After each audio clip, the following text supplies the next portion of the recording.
اهلا بيكم في حلقة جديدة من حلقات قناة كروشيه توتو. والنهاردة الحلقة هتكون مختلفة عشان اخدكم في جولة وانا بنظم الدولاب بتاعي. واخيرا يعني جبت المنظمات اللي كل الناس بتتكلم عنها. ماشي. بقى لها طبعا فترة طويلة جدا، يعني انا تقريبا اخر واحدة في العالم بجيبها. وجبت شوية مشتريات فقلت مش هستخدمهم غير لما اوريهم لكم. تمام. فخلينا نشوف الاول المشتريات، بعد كده نشوف الجزء التاني اللي هو تنظيم بقى الدولاب والكلام ده كله.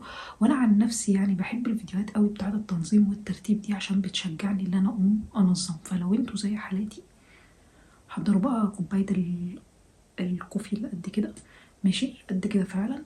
ويلا تنشطوا كده عشان تقوموا تروقوا وترتبوا وتنضفوا وتعملوا كل اللي انتوا عايزينه في الاوضه بتاعتكم. ماشي. فهوريكم الاول المشتريات وبعد كده نبدأ ننظم مع بعض الدولاب. تمام، يلا بينا. اول حاجة جبتها وهي المج دوت. ماشي. طبعا هيبقى في سؤال طرح نفسه، هل انا كنت محتاجة المج ده؟ لا طبعا ما كنتش محتاجاه، عندي مجات كتيرة جدا جدا باشكال والوان واحجام مختلفة. ولكن تقريبا انا كنت يعني مش عارفة في ايه بالظبط، فقلت انا عايزة اشتري المج ده. عجبني، حبيته. احرم نفسي من حاجه؟ ما احرمش نفسي من حاجه، دي قاعده عندي اساسيه في حياتي. لا احرم نفسي من اي حاجه طالما عندي في استطاعتي اللي انا اشتري. فخلاص. تمام. فجبت المج دوت. بعد ما جبته بقى اكتشفت حاجه زي بقية كل البنات لما بتجيب حاجه بتندم عليها. ايه بقى الحاجه؟ الفكره كلها ان المج ده بياخد بالظبط نص لتر ميه. حرفيا جيت افضي فيه الازازه لقيته بياخد نص. الازازه اللي هي اللتر دي لقيته بياخد نصها. فايه المشروب اللي انا هعمله نص لتر في المج ده؟ هيبقى حاجة أكيد آيس كوفي، آيس مش عارفة كذا. مش هتبقى حاجة سخنة. الحاجات السخنة في الأغلب بتبقى آخرها اللي هي إيه 200 كوباية، ال200 ديت، ال200 مللي ديت. ده آخرها، آخرنا في الشاي قد كده. طبعا القهوة مستحيل نشربها في كده. تمام. فده أول حاجة جبتها. ماشي. تاني حاجة طبعا عشان أنا يعني بحب القهوة وبموت في القهوة، جبت طبعا إيه الفنجان اللطيف الظريف دوت. ماشي. رهيب، رهيب بجد، حلو قوي. حلو قوي. انا من النوع اللي لما بحب اشرب القهوه في حاجه مش شفافه. الشاي بقى العكس، بحب اشرب الشاي في حاجه شفافه. معرفش ده مرض ولا ايه، ولكن دي طبيعه فيا. هو كان ناقص بصراحه، كان ناقصه طبق. يعني يا ريت بقى كان يجي معاه طبق. حاجه برضو جبتها وهي كديكور يعني. ماشي، عشان احطها ورايا على المكتب اللي ورايا دوت. ماشي. هي السبوره ديت. اوكي، شكلها حلو قوي، شكلها حلو حلو بجد يا جماعه، وسعرها كان حلو برضه. ماشي. بس للاسف الورقه ديت قعدت احاول اشيل فيها. القطن ده انا جبته عشان انا بحتاج القطن دوت، وفي الاغلب يعني ايه جبت لي علبتين عشان بحتاجه كتير. هل انا بحط ميك اب؟ لا ما بحطش ميك اب، بس انا بحتاجه اللي هو كاستخدام يومي عادي. ماشي. عشان بعد ما بنيجي بقى من الشارع وكده بتحسي ان وشك فيه مليان تراب كده وتحسي وشك مش نظيف، فبمسح وشي الاول بيه وبعد كده مثلا بغسل وشي بالغسول، او ساعات بكسل فما بغسلش وشي بالغسول، ودي حاجه مش كويسه وما تعملوش زيي. ماشي. تمام. ساعات يعني اوقات، هي اوقات قليله جدا عشان برضو برر لنفسي. دي اوقات بتبقى قليله جدا، اوقات الكسل اللي هو بمسح وشي بس كده وايه وخلاص. ماشي. واشطف مثلا وشي بميه او الكلام ده كله. تمام. فانا جبت بقى علبتين عشان انا بستهلكهم، فعشان كده. حاجة كمان جبتها وهو ستارفل. جبت الديودرنت بتاعهم. على الرغم ان انا والله كنت ناوية، مش عارفة ايه اللي خلاني اجيب ستارفل بجد.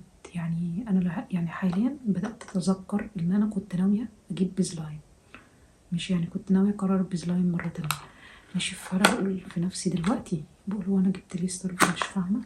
بس انا جبت اللي هو تقريبا اللي شدني ليه. هقول لكم ايه. ان النوع دوت من غير ريحة خالص، يعني ده بدون اي ريحة. مفهوش ريحة تماما. مفيش ريحة فيه خالص خالص خالص خالص.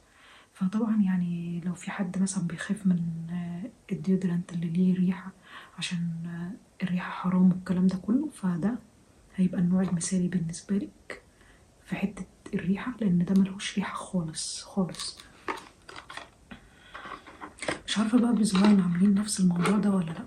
ما عنديش بصراحة المعلومة. بستخدمه هو ده حاليا، وهو لسه فيه يعني شوية. مش هبدأ في ده غير لما ده يخلص. تمام. فده اللي هو بالايه، بالمسك الابيض. وعلى فكره حلو جدا في حته الريحه، ولا في ريحه بتطلع ولا بتاع. واساسا هو ده ديودرنت، مش من الديودرنت اللي هو القوي اللي بيقعد فتره والكلام ده كله، لا خالص. مش عايزه اعمل عنه ريفيو المره دي، عايزه استنى لما يخلص وبعد كده اجمع لكم كل الحاجات اللي خلصت واعمل ايه عنها ريفيو على الحاجات اللي انا جبتها. ماشي. طبعا كنت محتاجاه بصراحه، ده بقى كنت محتاجاه فعلا، يعني محتاجة لسبب ايه بقى. المشط بتاعي اتكسر فانا احتجت دوت جدا. جبته، مش عارفة هينفع معايا ولا لا، لان انا بحب قوي قوي المشاط اللي هي الخشب. بصوا المشط بتاعي دوت، مش بحب قوي المشاط الخشب. انا كنت جايباه من بوبانا دوت. لو انتوا فاكرين الفيديو بتاع بوبانا ده، كان من ساعتها يعني قاعد معايا. ده وهو الفرع دوت. ماشي. ده فرع نور. تمام. جبته برضو عشان يعني احاول كده اعمله بشكل لطيف ورايا كده. ماشي. فابقى شغاله بقى في رمضان وكده. اوكي. اجواء بقى رمضان. بس للاسف الشديد واحد منهم وقع. هو لسه معايا على فكره، هركبه كده بس مش عارفه ليه وقع. المهم يعني، الميزه بقى في الفرع ده حاجه غير ان هو طويل وكل حاجه والكلام ده كله، في الجزء دوت. ماشي. يعني ممكن اركبه في فرع تاني. انا اساسا عندي فرع نجوم.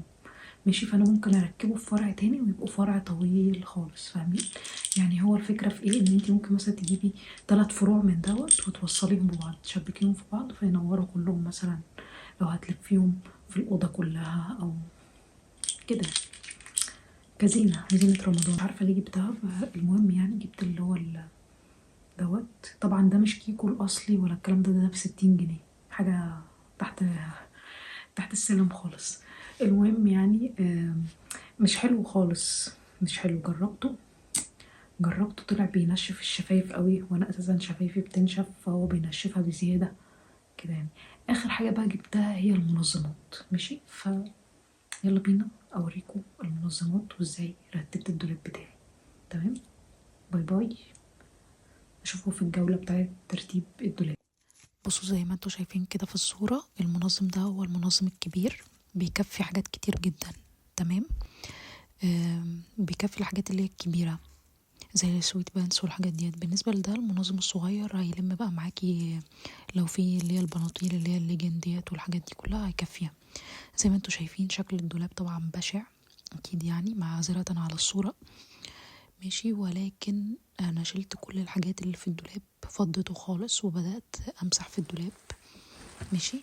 فيعني طبعا ديت اللي هي المناديل بتاعة المطبخ بلتها دوني، حاجة بسيطة خالص، حاجة لا تذكر، عشان الخشب اساسا بيبوظ من المية والحاجات دي. تمام. ف ومسحت بيها الدولاب وكل حاجة عشان برضو زي مغطر كده للدولاب. ماشي. زي ما انتوا شايفين يعني، بوريكم المنديل عامل ازاي. ماشي. طبعا كنت بمسح الضلفة اللي فوق كمان. هما دول اكتر ضلفتين يعني عندي متبهدلين قوي، كنت محتاجة ليهم المنظمات. بعد كده فرشتهم. في الاغلب انا بفرشهم الطرح القديمة اللي انا ما بستخدمهاش. ماشي. بحط الاول البيجامات عشان دي اكتر حاجة بتاخد مكان وبتاخد مساحة. زي ما انتوا عارفين بيجامات الشتاء ضخمة قوي، فهرص كل البيجامات الاول. ماشي. وطبعا التنظيم ده يعني كل واحد وذوقه، يعني دي اذواق يعني. ممكن يكون تنظيمي مش احسن حاجة، وبرضو بالنسبة لي انا راضيني يعني التنظيم بتاعي كده حلو. بصوا هنا كنت بحاول اوريكم يعني ان انا حطيت البيجامات كلها. بعد كده جبت اول منظم واستخدمته بالكامل. بجد المنظمات بتاخد كمية حاجات كويسة جدا. انا كنت عاملة البتاعة دي من زمان قوي، كنت بحط فيها الحاجات الصغيرة بتاعتي. ماشي. زي ما انتوا شايفين يعني كده منظر الضلفة بقى شكلها تحفة، جميل جدا. يعني الضلفة دي تقريبا مش هحط فيها اكتر من كده، هحط فيها كمان المنظم التاني فوق المنظم دوت وخلاص. لكن المنظم الكبير هحطه في الضلفة التانية. ماشي. اهو اتحطيت ده فوق وخلاص كده. هي كده بالظبط اللي في الضلفة ديت، مفيش اكتر من كده.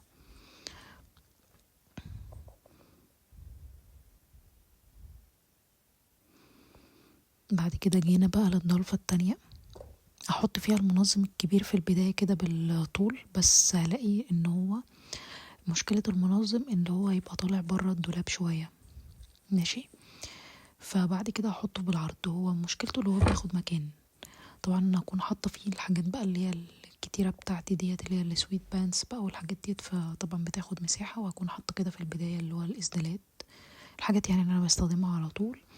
ماشي. البتاعه ديت انا كنت عاملاها كده احط فيها عارفين بقى اللكلوك بقى والحاجات التانية دي بتاعت الشتاء احنا بنلبسها، اللي بتيجي مع البيجامات دي. ماشي. فحطيته كده بالعرض، واتمنى الفيديو يكون عجبكم.